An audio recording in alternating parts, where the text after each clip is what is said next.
All right. Are we ready? Are we ready to rock and roll? Are we ready to get back into business here starting with chapter 3, Belonging to Life by Mary O'Malley, The Journey to Awakening.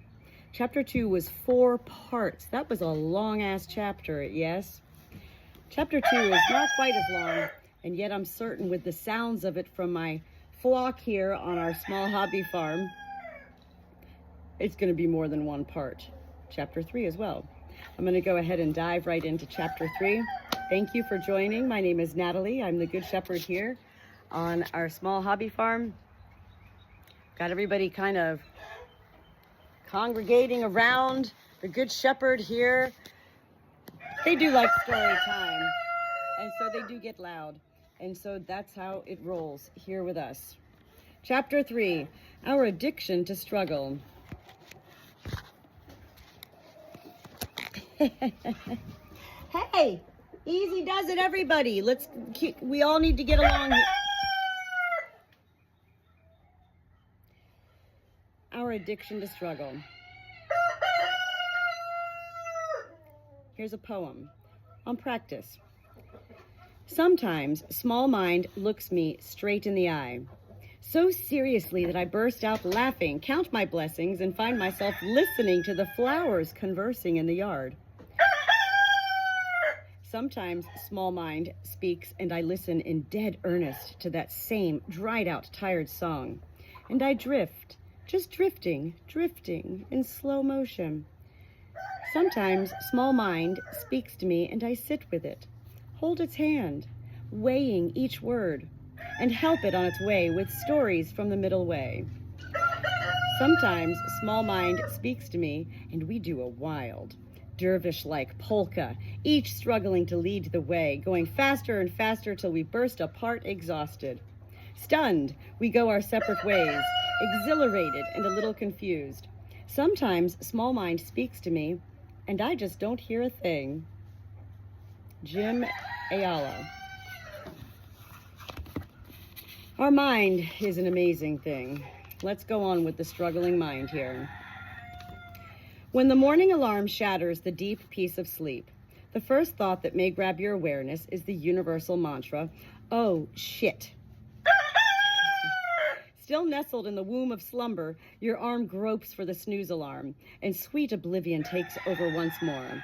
After what seems like a very short time, the pesky alarm again interrupts your peace, and the mind says, you should get up. No, it answers itself, just one more snooze alarm. But even though the button is pushed, the escape of sleep does not return. After a seemingly endless war between I should and I won't, you finally crawl out of bed only to be met by the cold morning air. With grumbling mind and resistant body, you make your way to the bathroom for your morning ablutions. A moment of comfort from the hot steaming shower cuts through the struggling mind, and awareness kicks in. Oh, this is it. This is my life. I'm here. I'm alive. The wanting and resisting mind quiets down as you bring your full attention to the experience of the moment. But the struggling mind has only begun its day. Fear then makes its presence known. This is the day of the big presentation, and I'm not prepared enough, it says. Your awareness begins to wrap around a maze of struggle, and the living experience of your life is left far behind. You throw your clothes on and rush to the kitchen for breakfast. Shoveling down a bowl of cereal, your focus is on your notes, hoping that a review of what you wrote last night will give you fresh inspiration. Instead, the mind begins to doubt your ability to even give the presentation, let alone do it well. When your partner asks you a question, irritation flares through your body and mind. In a huff, you collect your papers, throw on your coat, and rush out the door. On the road, the other drivers feel no more supportive of your big day than your partner does. They are either too slow or too fast, too erratic or too conservative. Your mind boils over as you find yourself lost in a whirling maze of struggle. For most of us, most of the time, we live inside a struggling mind that feels it has to work at life. On some days, its struggles are subtler than the example of our friend above, but they are still there. It worries about a pimple. People will think I'm ugly. Or a spot on our shirt. I am such a slob. The conversation that fills our minds throughout the day is busy liking or disliking our lives. It either wants what is not here or resists what is, endlessly caught in ideas about life rather than truly experiencing it. No wonder we are exhausted at the end of the day. Lost in this web of wanting and resisting, we live in afterthoughts about our lives, ideas, desires, beliefs, judgments, and fears that are laid on top of our living experience. With our awareness ensnared in a maze of struggle, we not only miss our lives, but we also fail to notice the support, the wisdom, and the benevolence that are always available. This conversation that so often grabs our attention is a story about life. It has been woven out of bits and pieces of our experiences and is full of ideas about what life is, who we are, and what we should be. To get the sense of how lost in a story we are, after you read the next 2 paragraphs, put down the book and try the following. They have a little, an invitation for a little, we're going to skip that. Okay. Lost in our stories, we have all tried to create the perfect life, hoping that this would feed our deep hunger for peace. Instead, it has taken us even deeper into struggle. We also hope that if we just understand where the fingers come from, the counseling, or are able to get beyond them into higher realms of consciousness with positive thinking or the search for enlightenment, then everything will be peaceful again.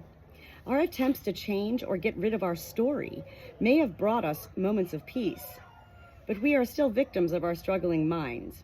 The freedom we yearn for doesn't come from fixing, changing, and rearranging our stories of life. Our true healing comes from discovering that we are not the story itself. Our true healing is which can create our story. This kind of attention, this exploration of your stories about life, is what heals the perceived rift between yourself and life. You don't need to create healing you yearn for. You only need to see what stands in the way. In the ability to be with stories in your head without falling into them, they relax just like your fingers relaxed and your hands move back to your side.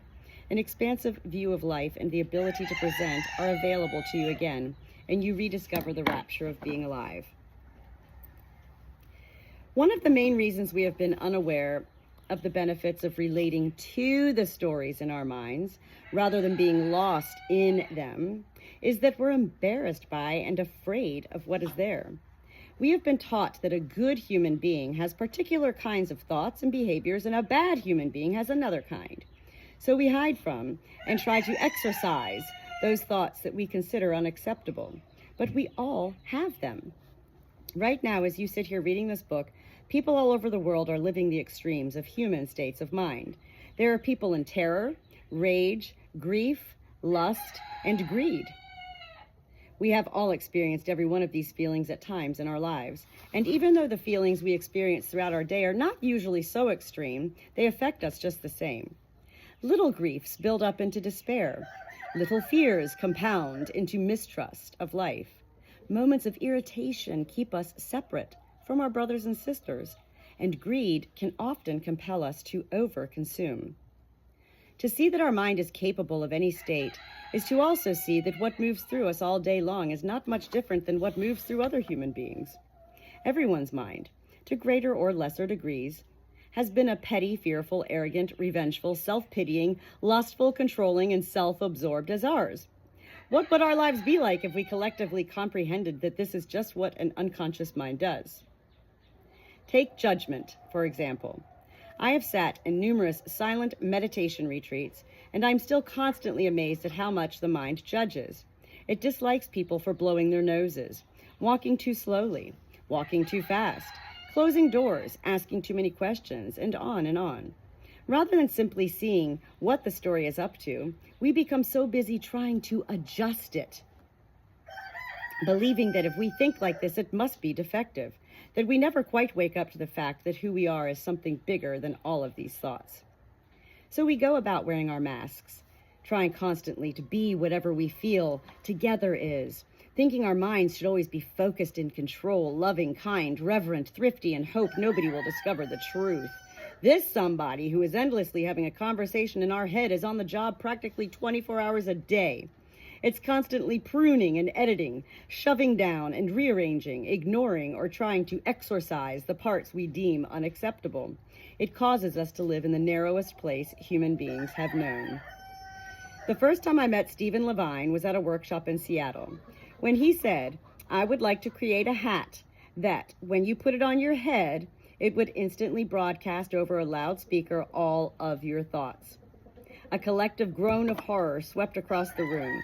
When this wave of fear had moved through, Stephen shifted our perspective from one to fear to curiosity. He said, "Rather than being ashamed of your thoughts, you would discover that we are all thinking the same kind of thoughts." It became evident in that workshop that the depth of our embarrassment and fear of the thoughts streaming through our minds all day long is the depth to which we compartmentalize ourselves and thus cut ourselves off from life. The amazing thing is that to simply deny or ignore them doesn't make them go away. In fact, it gives them free rein to cause all sorts of chaos, confusion, and despair in our lives, for an unattended mind has a tendency to get itself into trouble. Stephen described it very well when he said, "The internal dialogue is always commenting and judging and planning. It contains a lot of thoughts of self, a lot of self-consciousness. It blocks the light of our natural wisdom. It limits our seeing who we are. It makes a lot of noise and attracts our attention to a fraction of the reality in which we exist." We are not only embarrassed and ashamed at what we may discover as we put on the hat, but we are also terrified of what we may find there. We sealed most of what was unmeetable in our childhood far away from our conscious awareness. And there it lies, deep inside of us, molding and shaping our lives more than we can possibly imagine. Our fear is that if we become present for these mind-body states, that they will swallow us forever. The opposite is true. Rainer Maria Rilke wrote, "We have no reason to mistrust our world, for it is not against us. Has it terrors, they are our terrors. Has it abysses, those abysses belong to us. We must try to love them.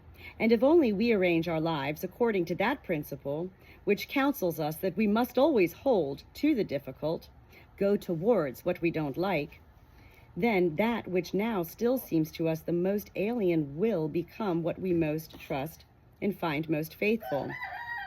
How should we be able to forget those ancient myths that are at the beginning of all peoples? The myths about dragons that at the last moment turn into princesses. Perhaps all the dragons of our lives are princesses who are only waiting to see us beautiful and brave. Perhaps everything terrible is, in its deepest being, something helpless that wants help from us.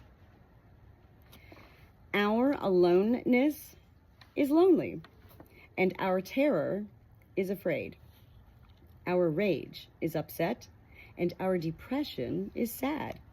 All of the parts of ourselves that we have formerly hated and feared are desperately in need of us, in need of our undivided and merciful attention.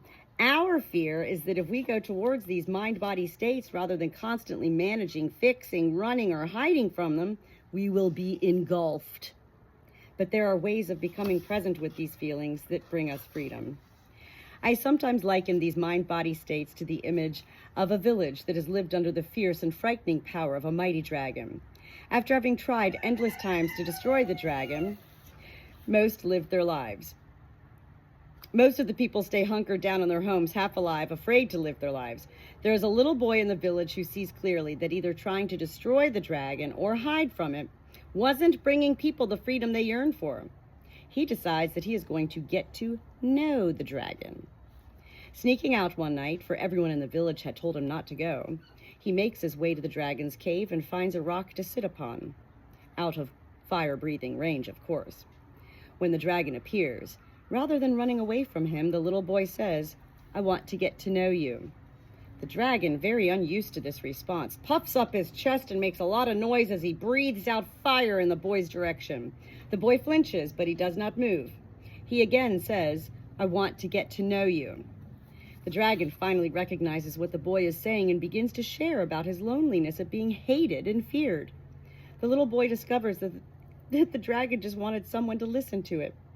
As they listen to one another, they become great friends, and the dragon even takes the little boy flying. The dragons within us desperately want to be seen, not hated, feared, or ignored. They want to be recognized and heard.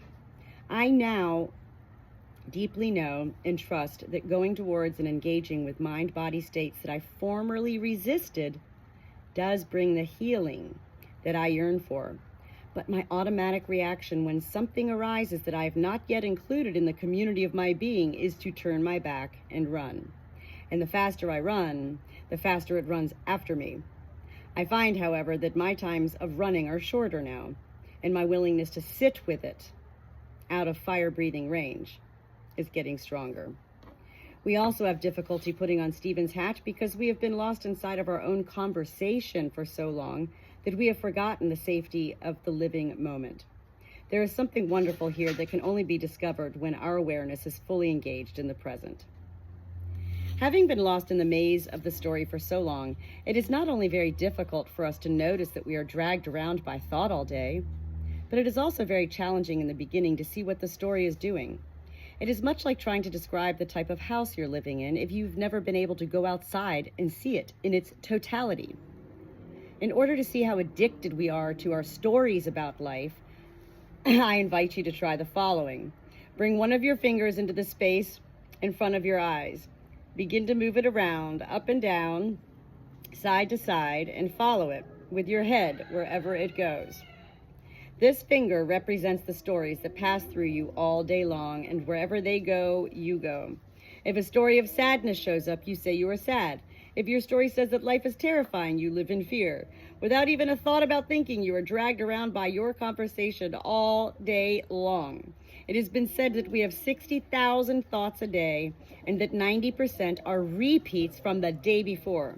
And by far the greatest percentage of them are involved with our individual story, keeping us caught in a maze of struggle.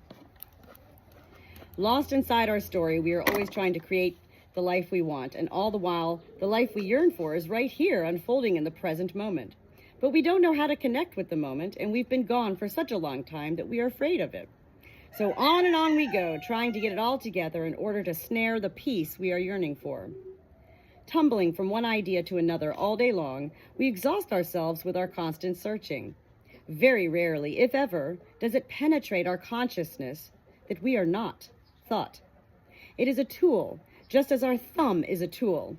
As a man once said in one of my retreats, the liver makes bile, the kidneys make urine, and the mind makes thoughts.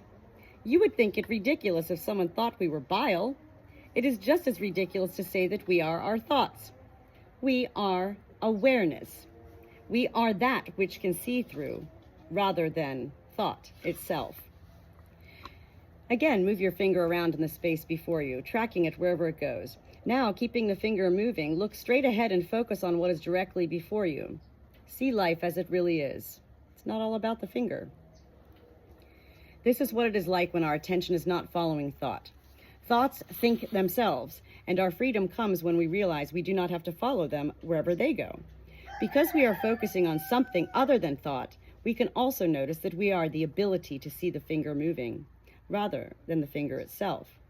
Thoughts come and thoughts go, and as we learn to see our stories, rather than identifying with them, we can access levels of freedom that were incomprehensible when we were enmeshed with thought.